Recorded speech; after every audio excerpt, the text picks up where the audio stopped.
आज हम जानेंगे आखिर क्यों चढ़ाते हैं शिवलिंग पर जल, दूध और बेलपत्र। हम सभी जानते हैं कि शिव जी की पूजा शिवलिंग के रूप में अर्धनारीश्वर के रूप में होती है और उन पर बेलपत्र अर्पण किया जाता है और जल दूध से अभिषेक किया जाता है।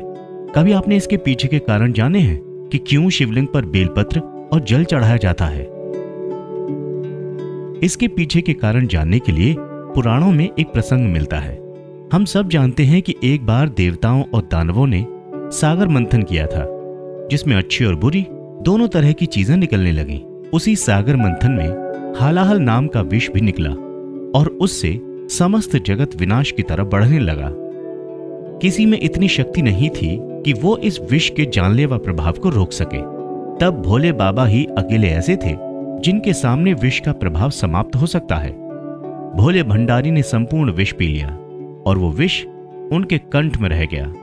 इससे शिवजी का कंठ नीला हो गया और उन्हें उनके भक्तों ने नीलकंठ महादेव का नाम दे दिया।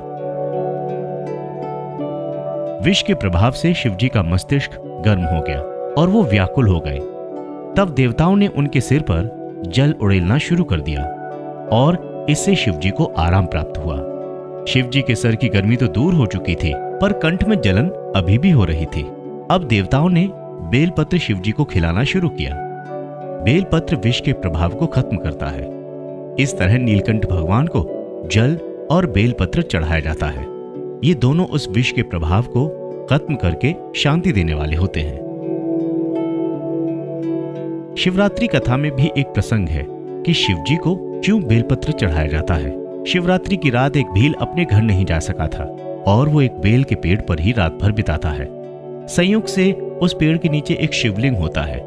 रात भर सोते जागते उसके हाथों से बार बार पूरी रात बेलपत्र गिरते रहते हैं और शिवजी पर चढ़ते रहते हैं। सुबह जब वो जगता है तो शिवजी प्रसन्न होकर उसे दर्शन देते हैं और उसे बताते हैं कि किस तरह पूरी रात तुमने मुझे बेलपत्र चढ़ाकर प्रसन्न किया है। शिवजी उनके कल्याण का आशीष प्रदान करते हैं और तब से ही शिवजी को प्रसन्न करने के लिए बेलपत्र शिवजी को चढ़ाए जाते हैं।